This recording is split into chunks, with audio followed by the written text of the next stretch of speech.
Mini bus पलटने से एक परिवार के 24 सदस्य घायल।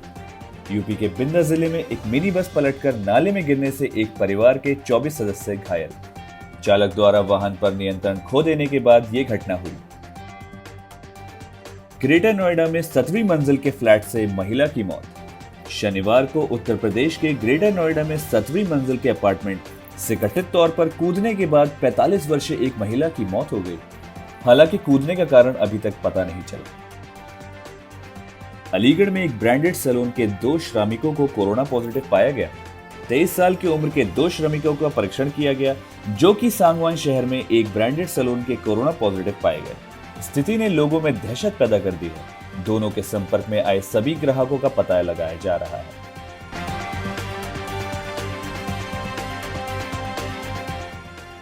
अंडमान और निकोबार द्वीप समूह में कई उच्च शिक्षा संस्थान हैं, पीएम नरेंद्र मोदी का कहना है।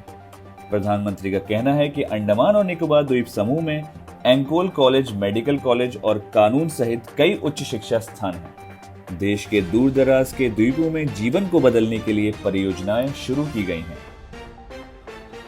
20 स्कूलों के छात्र विनिमय कार्यक्रम पर कोविड-19 महामारी का प्रभाव। महामारी ने छात्रों के विनिमय कार्यक्रमों में एक कठिन झटका दिया है, जिससे छात्रों को उनके विनिमय अनुदान पर भ्रम की स्थिति में छोड़ दिया गया है। छात्रों को महत्वपूर्ण अंतर्राष्ट्रीय परिप्रेक्ष्य और अनुभव प्राप्त करने में मदद करने के लिए विश्वविद्यालयों को एक नया दृष्टिकोण अपनाने की आवश्यकता है।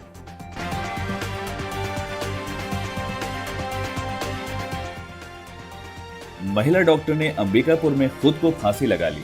38 वर्षीय एक डॉक्टर ने रविवार को छत्तीसगढ़ के अंबिकापुर जिले में अपने घर में आत्महत्या कर ली। अपराध स्थल से कोई सुसाइड नोट नहीं मिला है। आग लगने से एक कोविड देखभाल सुविधा के 10 मरीज मारे गए। रविवार को अमरावती के एक कोरोना उपचार केंद्र में परिवर्तित एक सितारा होटल में 10 लोगों की मौत हो गई। आग शॉर्ट सर्किट की वजह से लगी थी। पीड़ितों में 3 महिलाएं।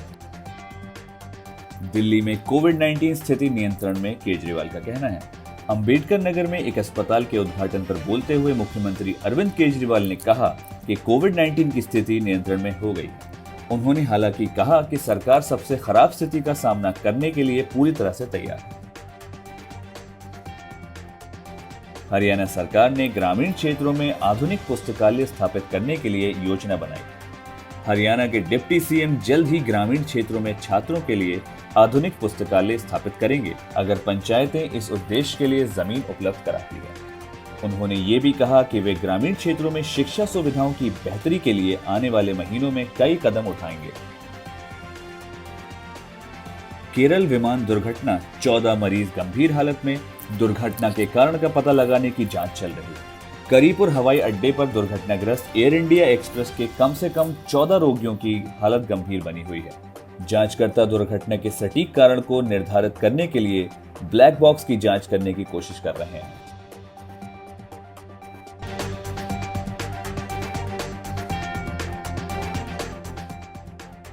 तथ्य की जांच के बाद ट्रंप एक सम्मेलन के बाहर चले गए। अमेरिकी राष्ट्रपति डोनाल्ड ट्रंप ने एक झूठ पर चुनौती दिए जाने के बाद अचानक एक सम्मेलन किया, जिसमें उन पर 150 बार झूठ बोलने का इल्जाम लगाया गया। उन्होंने वेटरन चॉइस मिशन एक्ट पारित करने के बारे में झूठ बोला, जो वास्तव में पूर्व राष्ट्रपति बराक ओबामा द्वारा पारित किया गया था। राष्ट्रपति पद के उम्मीदवार ने बेलारूस में महत्वपूर्ण राष्ट्रपति चुनाव की पूर्व संध्या पर अपना अपार्टमेंट खाली कर दिया।